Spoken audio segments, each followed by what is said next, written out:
الحمد للہ رب العالمین والصلاة والسلام علی سید الانبیاء والمرسلین اما بعد فاعوذ باللہ من الشیطان الرجیم بسم اللہ الرحمن الرحیم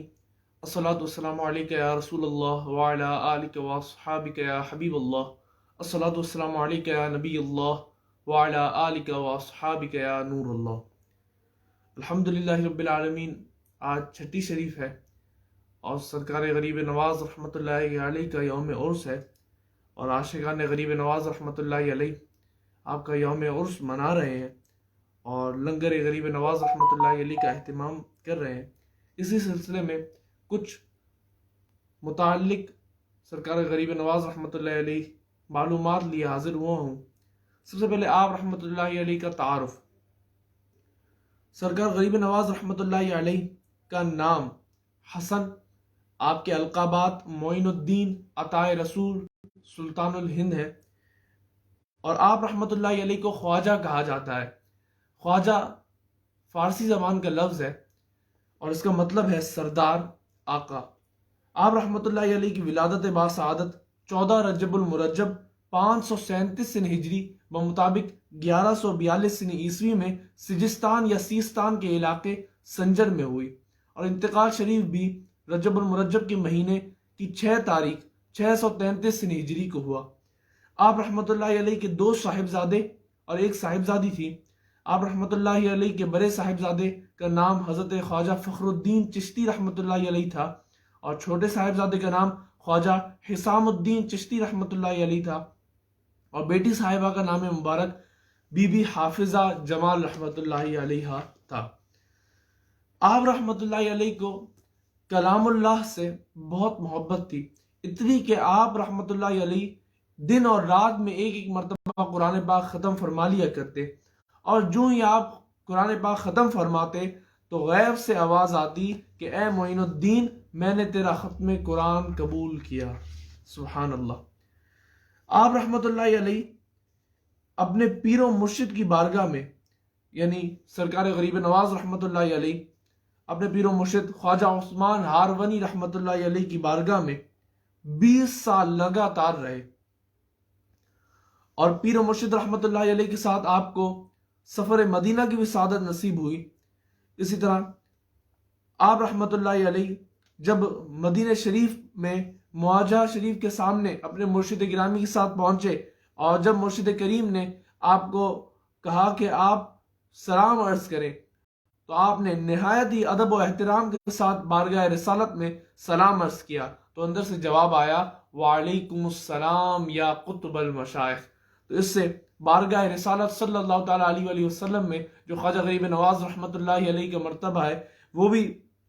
پہچانا جا سکتا ہے، اور ساتھ میں آپ کا ویسے بھی جو مرتبہ ہے کہ مولانا حسن رضا خان صاحب رحمۃ اللہ علیہ لکھتے ہیں، کرسی ڈالی تیری تخت شہ جیلاں کے حضور۔ سرکار غوث اعظم رضی اللہ تعالیٰ عنہ کی حضوری میں آپ کا مرتبہ ہے، کرسی ڈالی تیری تخت شہ جیلاں کے حضور، کتنا اونچا کیا اللہ نے پایا تیرا، ذل حق غوث پہ ہے اور غوث کا سایہ تجھ پر، سایہ گستر سر خدام پہ سایہ تیرا، جب سے تو نے قدم غوث لیا ہے سر پر، اولیاء سر پہ قدم لیتے ہیں شاہ تیرا۔ محی الدین غوث ہے اور خواجہ معین الدین۔ محی الدین کہتے ہیں دین کو زندہ کرنے والے کو، اور معین الدین کہتے ہیں دین کی مدد کرنے والے کو۔ محی الدین غوث ہیں اور خواجہ معین الدین، اے حسن کیوں نہ ہو محفوظ عقیدہ تیرا۔ اور جب جواب آیا وعلیکم السلام یا قطب المشائخ، تو آپ کے پیر و مرشد نے سجدہ شکر ادا کیا اور پھر فرمایا اب تم درجہ کمال کو پہنچ گئے۔ سرکار غوث پاک رضی اللہ تعالیٰ عنہ اور سرکار خواجہ غریب نواز رحمۃ اللہ علیہ کے درمیان رشتہ کیا تھا، کیا تعلق تھا؟ سرکار غریب نواز رحمۃ اللہ علیہ کا خاندان، یعنی آپ نجیب الطرفین سید تھے، یعنی حسن حسین سید تھے۔ آپ رحمۃ اللہ علیہ کے ابو جان کی جانب سے آپ کا سلسلہ نسب جگر گوشہ مرتضی سیدنا امام حسین رضی اللہ تعالی عنہ سے جا ملتا تھا، اور والدہ کی جانب سے آپ کا سلسلہ نسب سیدنا امام حسن رضی اللہ تعالی عنہ سے جا ملتا تھا، اور آپ کی والدہ سرکار بغداد حضور غوث پاک شیخ عبد القادر جیلانی رضی اللہ تعالیٰ عنہ کی چچا زاد بہن تھی، تو اس واسطے سے سرکار غوث پاک سرکار خواجہ غریب نواز رحمۃ اللہ علیہ کے ماموں ہوئے۔ اور سرکار غریب نواز رحمۃ اللہ علیہ آپ بچپن سے ہی غریب نواز تھے۔ ایک دن عید کا دن تھا، عید کے دن آپ نماز پڑھنے تشریف لے جا رہے تھے تو راستے میں ایک نابینا لڑکے کو دیکھا آپ نے، جو نہایت ہی غمگین کھڑا تھا، اور آپ کو اس کے غربت زدہ حال اور بیچارگی دیکھ کر آپ کا دل بھر آیا، اور سرکار غریب نواز رحمۃ اللہ علیہ نے اسی وقت اپنے کپڑے اتار کر اس غریب و نابینا بچے کو دے دیے اور خود پرانے کپڑے پہن لیے اور اسے اپنے ساتھ عیدگاہ لے گئے۔ امیر اہل سنت دامت برکاتہم العالیہ کی سرکار خواجہ غریب نواز رحمۃ اللہ علیہ کی مزار مبارک پر حاضری۔ امیر اہل سنت دامت برکاتہم العالیہ شعبان المعظم کے مبارک مہینے میں نفل روزہ رکھ کے اپنے جانشین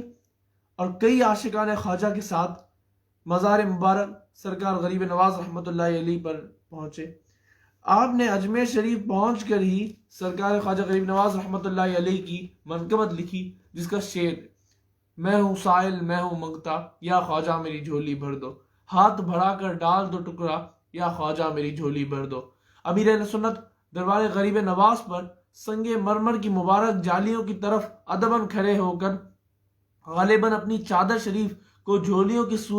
کی صورت میں پھیلا کر یہ منقبت پیش کر رہے تھے، اور اس جملے یا خواجہ میری جھولی بھر دو کی تکرار ہوئی تو آپ رحمت اللہ علیہ کہیں سے تازہ گلاب کی پتی اڑ کر آپ کی جھولی میں آ گئی، تو یہ آواز بلند ہوئی کہ خواجہ نے میری جھولی بھر دی۔ تو اتنے میں جانشین امیر اہل سنت دامت برکاتہم العالیہ نے اپنے والد ماجد کی چادر شریف سے وہ گلاب کی پتی اٹھائی اور بعد مغرب افطار کے وقت اسے کھا لیا۔ سبحان اللہ۔ اور سرکار غریب نواز رحمۃ اللہ علیہ نے حصول علم کے لیے بھی سفر کیے۔ آپ کو اس کا جذبہ کیسے حاصل ہوا؟ ایک مرتبہ آپ اپنے باغ میں پودوں کو پانی دے رہے تھے، تو ایک مجذوب بزرگ حضرت سیدنا ابراہیم قندوزی رحمۃ اللہ علیہ آپ کے باغ میں تشریف لائے، اور جیسے ہی سرکار غریب نواز رحمۃ اللہ علیہ نے انہیں دیکھا تو آپ ان کے پاس گئے، ان کی دستبوسی کی اور انہیں ادباً لا کر درخت کے سائے میں بٹھا دیا اور انہیں تازہ انگور پیش کیے۔ تو ولی اللہ آپ کا یہ انداز دیکھ کر بہت خوش ہوئے، اور انہوں نے ایک پھلی کا ٹکڑا لیا اور اسے چبا کر آپ کے منہ میں ڈال دیا، اور جیسے ہی وہ سرکار غریب نواز رحمۃ اللہ علیہ کے حلق سے نیچے اترا تو گویا دنیا کی محبت آپ کے دل سے نکل گئی۔ آپ نے وہ باغ اور پنچکی وغیرہ جو آپ کے پاس تھی وہ بیچا، اور اس کے بعد فقراء و مساکین میں اس کی رقم تقسیم کر دی، اور حصول علم کے لیے پھر آپ نے سفر کیا۔ اور سرکار غریب نواز رحمۃ اللہ علیہ نے جن شہروں میں حصول علم کے لیے سفر کیا، ان میں سے سمرقند اور بخارا میں آپ نے تقریباً 5 سال آپ سمرقند اور بخارا میں آپ ٹھہرے۔ اور مشہور واقعہ ہے کہ سرکار خواجہ غریب نواز رحمۃ اللہ علیہ کی دادا صاحب رحمۃ اللہ علیہ کی مزار پر حاضری ہوئی، تو آپ نے صرف حاضری نہیں دی بلکہ مراقبہ بھی ادھر کیا،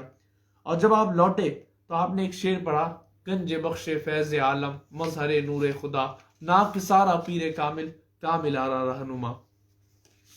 اسی طرح جب فرمان غوث اعظم ہوا کہ قدمی ہادھی علی رقبتی کلی ولی اللہ، آپ اپنے جوانی کے دنوں میں ملک خراسان میں واقع ایک پہاڑی کے دامن میں عبادت کیا کرتے تھے۔ جب آپ نے یہ فرمان عالی سنا تو آپ نے اپنا سر جھکا لیا اور فرمایا بل قدماک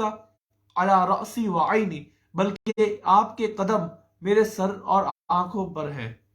سنا فرما خراسان میں معین الدین چشتی نے، جھکا کر سر لیا آنکھوں پہ تلوا غوث اعظم کا۔ آپ کی تصانیف بھی ہیں اور آپ کی کرامتیں بھی ہیں۔ اس میں سے ایک مشہور کرامت ہے کہ آپ رحمت اللہ علیہ کے چند مرید ایک بار اجمیر شریف کے مشہور تالاب انا ساگر پر غسل کرنے گئے، تو کافروں نے شور مچا دیا کہ مسلمان ہمارے تالاب کو ناپاک کر رہے ہیں۔